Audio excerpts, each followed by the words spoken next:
ሞሰር ነበረ። ከዚህ ህዝብ መጥተሽ ተቀበል። እኔ ህዝብ ከዚህ መጥቼ ጭራሽ አላቅም እና ውጪ የሆነ ቀንም ላቀብልሽ ምናምን ብላኝ አልተመቸኝም ነበር። ከዛ የሆነ ቀን ድጋሚ ከጓደኛዬ ጋር መጣን እቃው ላይ ያልኩን ቀዋስ ለመውሰድ ማለት ነው። እና ምንም ደስተኛ አልሆነችም ማለት አልገባኝም ነበረ። አይ በቃ ለምን ከሰው ጋር ስለመጣሽ ነው ደስተኛ ያልሆነች? አዎ ምንም ደስ እንዳላላት በቃ ከፊቱ ይነገራል። ስለዚህ በቃ የመጣሁበትን ነገር ትቼ ሄድኩኝ እና ዛሬ እግረ መንገዴን በዚህ ጋር እየመጣሁ ያለ ልቃው ልቀበላት እንደምፈልግ ምናምን ስለ በቃ ቤት ቡና እየፈላ ነው ምናምን አለችኝ። መጣሁ ይሄው ቡና ጠጥቼ ይሄው ተኛው። ስነቃ ራቁቴን ነኝ። ከዚህ ቡና ጠጥተሽ እንደዚህ እንቅልፍ ሆና ነው ይስድሻል? እንቅልፍ ስለኛው እኔ ሲጀምር ቡና እንደዚህ ብዙ አልጠጣም። በስንት አንድ ነው ቡና የምጠጣው። ዛሬ ምን ነክቶኝ እንደዚህ እንደጠጣው ማማቀው ነገር የለም። ለወርዲ አንዳንድ ነገሮችን እኛም ማጣጣን ነበርና የራሷ ጎረቤት ነች ለኛ አንዳንድ ማስረጃዎችን የነገረችን። ከሷ ጋር በተደጋጋሚ ጊዜ ማታ ላይ ቡና ይጠጣሉ። ቡና ከጠጡ በኋላ ግን ያቺ ሴት ራሷን የምታገኘው እዛው የወርዲ ቤት አድራ ነው። ጎረቤት ሆና ነው እንደዚህ አይነት ነገሮች የሚፈጠረውና አድራም ስታገኝ ራሷን ብዙ ጊዜ ይሄ መራቢያ አካላቷ ላይ ይሄ አጓጉል ጉዳቶች ደርሶባት ወይ ደግሞ ከሴክስ ግንኙነት በኋላ የሚፈጠሩ ችግሮች እንዳሉባት ነው ከቪዲዮ ያየሁት የሆነ አንዳንድ ችግሮች እንዳሉ ተረድተን ነው ወደዚህ የመጣ ነው እና በደንብ የምታውቂያቸው አንዳንድ ነገሮች ብትነግሪኝ ከሆነ እባክሽ ተባበሪ። ምክንያቱም ትልቅ ነገር ነው። በቃ አሁን ራሱ በቃ ውስጤ በጣም እያመመኝ ነው። አላውቅም ማለት የሚሰማሽ ምን አለ? አዎ በጣም እዚህ ስር ያመኛል። ምን እንደሆንኩ ግን አላውቅም። እኔ እንደዛ ስሜት ተሰምቶኝ አያውቅም። ለመጨረሻ ከዮርዲ ጋር እንዴት ነበራችሁ? ማለት ቡና እየጠጣችሁ ስትገቡ ጀምሮ የተከታተልን ነበረ። በአጋጣሚ ውድ ቤተሰቦች ሰው ቀርቶብን ስለነበር ነው ያልገባነው። ልንገባ ነበረ ከውስጥም ተቆልፏል። አንደኛ ለማስረጃም ብለን ልንገባ ነበረ። ትንሽ የሰዓት ጋፕ ነው ቢበዛ የደቂቃ ጋፕ ነው ይሄን ነገር የተፈጠረባት።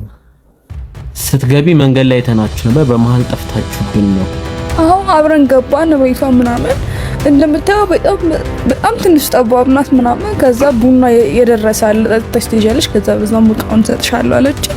ከዛ አብረን ቁጭ አለን፣ ቡናውን ሰጠችኝ። ከዛ ቀጥታ ራሴን ያመመኝና አይ በቃ ቡና ሱስ ስላለብሽ ነው ምናምን አለችኝ። ከዛ ግን የሆነው ነገር አላስታውስም። ልብሴን ለብሼ እንደተቀመጥኩ ነው የማስታውሰው። አሁን ስነቃ ደግሞ ራቁቴን። እንዴ ምን ማለት ነው ይሄ? እሺ እሷን ለምን አጠራልኝም? ለምን እሷን አላናገራትም እንደሆነም እሷን ፍለጋ ነው እዚህ የመጣን። እባክሽ እኔ አትረበሺ። አንቺ እንዲቦንሽ ቁጥር ነገሮችን ጨረሽ እኔ ቪዲዮ ማስረጃ አሳየሽ። እኔ ላንቺ ብዬ እንደመጣው ከአንድ ሰው ጋር የሰራሁትን ኢንተርቪው አሳይሻለሁ ከፈለግሽ። እሷ ላይ ጥቆማ ሲሰጥ ያለውን ኢንተርቪው እንደ አንቺ ብቻ አይደለሽም እዚህ ቤት ተበደይ። እዚህ ቤት የተለያዩ ሴቶች እንደሚመጡ ግን ከአንድ ሴት በላይ እንዳይመጡ ወንድ እንኳን ገብቶ እንደማያውቅ እኮ። እሺ ምን አርጋኝ ነው እንደዚህ ያመመኛል? ይሄ ነው የኔ ጥያቄ። ፊት ለፊቴ ለምን ካሜራ አስቀመጠሽ? ለምን ራቁቴ ነው እኮ የኔ ጥያቄ። ለምንድን ነው እኔ ራቁቴ ነው እንኩስ? ለምንድን ነው እዚህ ጋር እናንተ ስሜት ይገባችኋል? አዎ ተረድተንሻል በጣም። እሷም ስትመጣ እዚሁ ሆነን ምን ጠይቃት ምን አፋጣት አይነት ነገር ነው የሚሆነው። ምክንያቱም ብዙ ችግሮች እሷ ላይ እንዳሉ ሰምተናል። አንቺ የምትይን ብዙ ችግሮች እንደተፈጠሩ ነው። ስለዚህ እሷ የምትመጣ ሰዓት ላይ እያንዳንዱን ነገር አጣርተን ለምን እንደዚህ እንደምታረግ እንደዚህ አይነት ጉዳቶች ከየት የመጡ እንደሆነ ሁሉንም ለመመርመር ነው ሐሳባችንና አጋጣሚው ለኛ ምቹ ሆነና እሷ የሌለችበት አንቺ ራቁትሽን ተኝተሽ እንድናገኝሽ ነው። ስለዚህ አንደኛ ስንገባ የወሰድናቸውንም ቪዲዮዎች እንደ ማስረጃ እንጠቀማለን። ከዛ በተጨማሪ ግን አንቺም ይሄን ጥቆማ የሰጠችንም የዚህ የዮርዲ ጎረቤት ለኛ ትልቅ ማስረጃ ናቸውና እባክሽ የቻልሽውን ነገር ለመተባበር ሞክሪ። አንድ መጠይቅሽ ነገር ግን ከዮርዲ ጋር የመጀመሪያ ተዋውቃችሁ ይሄ እዛው ጸጉር ቤት ነው ብለሻልና ካንቺ ጋር ብቻ ነው እንደዚህ አይነት ቅርበት ያላት ወይስ ከአብዛኛው እዛ ጸጉር ቤት ከሚመጡ ደንበኞቿ ጋር ተመሳሳይ አይነት ቅርበት አላት? እሷ በጣም ተግባቢ ሴት ናት።